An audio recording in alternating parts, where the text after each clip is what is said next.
Bapak, Ibu, saudara-saudara sekalian, sebenarnya kita bisa belajar dari mana saja.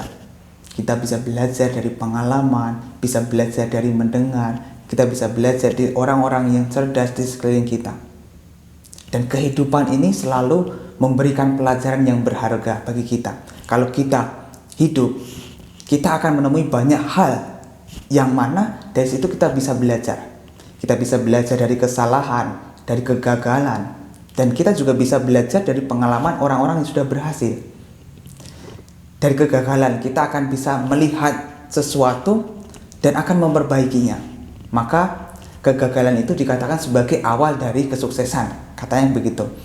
Makanya ketika kita sudah gagal, kita akan tahu kenapa atau kita itu menjadi gagal. Dan setelah tahu, kita berusaha memperbaiki itu. Dan setelah diperbaiki, maka kita menjadi sukses. Dan dari orang lain kita bisa belajar dari pengalaman mereka. Kita bisa belajar dari orang-orang yang sudah ahli.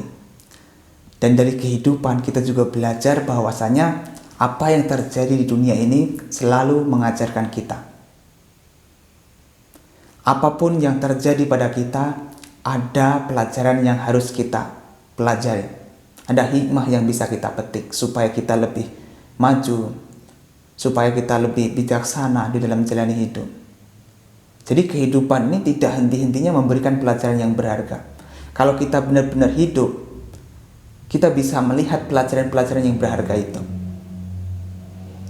Dan kalau kita semakin bisa menyadari pelajaran yang berharga yang kita dapatkan dari kehidupan, maka kita akan menjadi pribadi yang lebih bijaksana.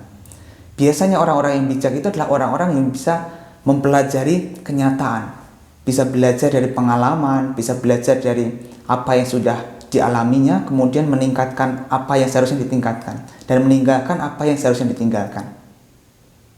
Jadi orang yang bijak biasanya adalah orang-orang yang berpengalaman. Kalau kita sudah berpengalaman, kemudian bisa mempelajari pelajaran hidup, maka kita bisa menjadi orang yang bijaksana. Kita akan bisa memahami sifat kehidupan ini dan juga bisa menjalani hidup ini dengan cara yang bijak pula. Dan tentu saja di dalam upaya menjadi orang yang bijak itu tidak serta-merta langsung begitu saja. Kita butuh proses. Dan dalam proses itu kita bisa belajar sedikit demi sedikit. Kita bisa belajar dari kesalahan, dari kegagalan, dan meningkatkan keberhasilan yang sudah kita capai. Jadi dari situ kita belajar. Dan pelajaran hidup ini tidak akan pernah berhenti. Karena ketika kita hidup, ketika kita masih hidup dan bernapas menjalankan aktivitas, selalu ada hal-hal baru yang dapat kita pelajari bersama. Maka di sini saya hanya ingin mengajak saudara sekalian untuk belajar dari kegagalan, belajar dari pengalaman, dan belajar mendengarkan pengalaman orang lain juga, supaya kita bisa menjadi pribadi yang lebih bijak, lebih berpengalaman di dalam menjalani kehidupan.